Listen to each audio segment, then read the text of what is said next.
Bro, I also have a few concerns, with regards to Bafana Bafana. Going into this game, the last 16 clash against Cameroon, I have a few concerns. You know what I'm saying? And number one is actually it's with regards to conceding and defending set pieces. You know what I'm saying? Because if you look at Bafana Bafana's group stage performances and how they actually progressed this far in the tournament so far, right? Bafana Bafana actually had nervy moments, conceding and defending set plays, especially in that 2-1 victory against Angola. You understand what I'm saying? You saw that, right? Even towards the end of the first half of that particular game, you saw Angola were actually coming. They were coming. There was wave after waves of attack, wave after wave of attack. You know what I'm saying? And you go into the second game against Egypt. Of course, they were not tested enough in that game against Egypt, because they played the entire second half with 10 men and they had to defend throughout the entire 45 minutes, right? But then you saw in the game against Zimbabwe, the previous game, and this is the game where, in fact, my concern level just had risen up to another level, bro. Because no ways, bro. You saw how South Africa were easily penetrated in open play by Zimbabwe in their 3-2 win. You understand what I'm saying? And defensive solidity in face would be a major problem, going into this clash against Cameroon, because Cameroon do have great players that can actually, break down that South African defense. I mean, you've got Brian Mbuemo in the midfield, you've got Carlos Baleba, and, I don't even have to mention more players, but, those are the two danger men. You understand what I'm saying?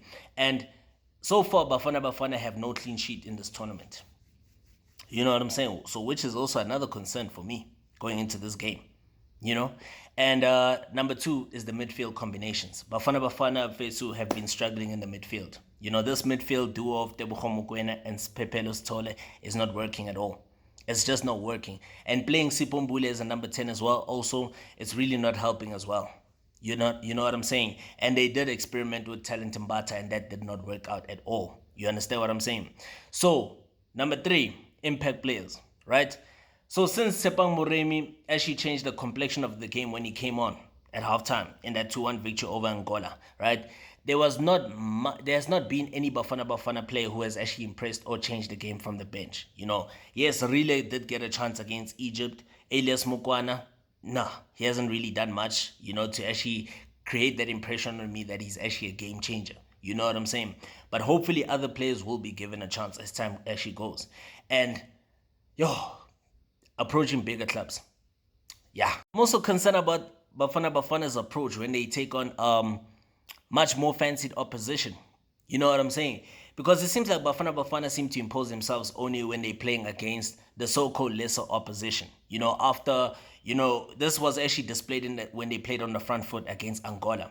But then they sat deep and they were waiting to actually play on the counter-attack against Egypt. You understand? Well, that was at least before Egypt were reduced to 10 men. You know what I'm saying? And then there's also like this big concern from me that like South Africa can't get out of their own half when they play deep.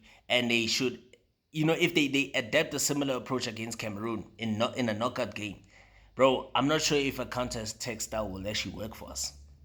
I don't think it'll really work, bro. I think we just need to go pound for pound with Cameroon, because I feel like we are capable of doing so.